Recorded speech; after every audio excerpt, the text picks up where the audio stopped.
নিজ নিজ এলাকায় আমরা নিম গাছ লাগিয়ে আমাদের পরিবেশকে আরো সুন্দর করে তুলব, আরো সবুজায়ন করব।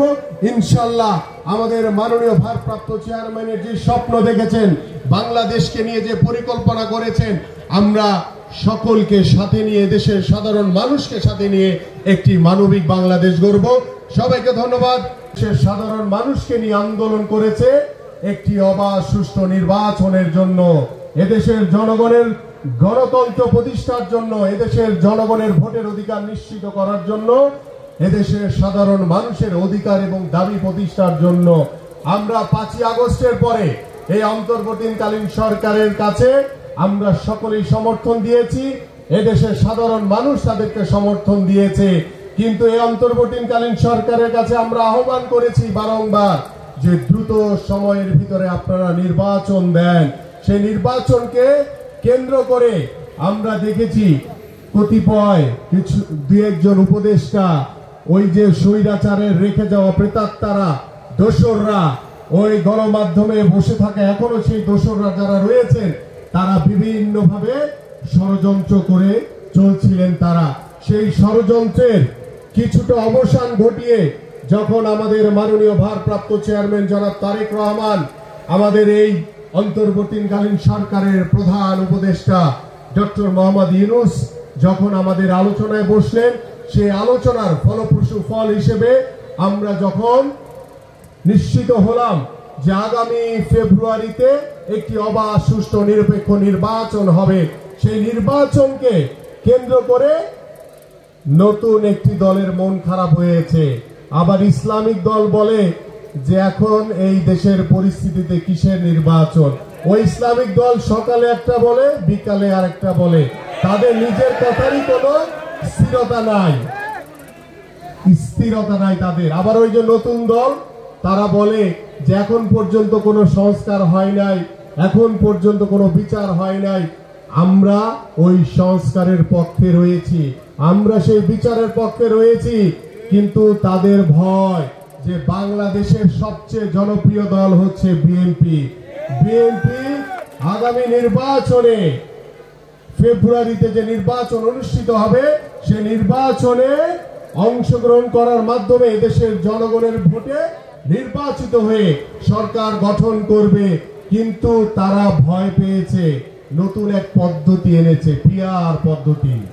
যে পদ্ধতির মাধ্যমে যাদের মেম্বার হওয়ার যোগ্যতা নাই, যাদের ওই পঞ্চায়েতের একজন সদস্য হওয়ার যোগ্যতা নাই, তারা নাকি পিআর পদ্ধতির মাধ্যমে সংসদে যেতে চায়। এটা কে বলেছে? ওই যে ইসলামিক দল, যারা নিজেদের পায়ে নিচে কোনো মাটি খুঁজে পাচ্ছে না, কারণ মানুষের তাদের উপরে কোনো আস্থা নাই, কারণ তারা সকালে একটা বলে, বিকালে আরেকটা বলে। তাই আসুন, আমরা সংস্কার চাই, আমরা ওই স্বৈরাচারের বিচার চাই। কারণ গত 17 বছর ধরে ওই স্বৈরাচার শেখ হাসিনা বাংলাদেশ জাতীয়তাবাদী দলের প্রত্যেকটি নেতা কর্মীদের উপরে যে জুলুম, নির্যাতন, নিপীড়ন চালিয়েছে, সেই 17 বছরের সাক্ষী কিন্তু আপনারা সকলে এখানে বসে আছেন। এবং আমাদের উপরে ওই স্বৈরাচার যেভাবে অন্যায় অবিচার করেছে, আমরা সবার আগে ওই স্বৈরাচারের বিচার চাই। এবং আমাদের মাননীয় ভারপ্রাপ্ত চেয়ারম্যান জনাব তারেক রহমান 13ই জুলাই 2023 সালে রাষ্ট্র কাঠামো মেরামতের জন্য সংস্কারের প্রস্তাবনা দিয়েছে। সেই সংস্কার বাস্তবায়নের মাধ্যমে আমরা বাংলাদেশের রাষ্ট্রীয় প্রতিষ্ঠানগুলোকে নতুন ভাবে ঢেলে সাজাতে পারবো, এই আশাবাদ ব্যক্ত করছি।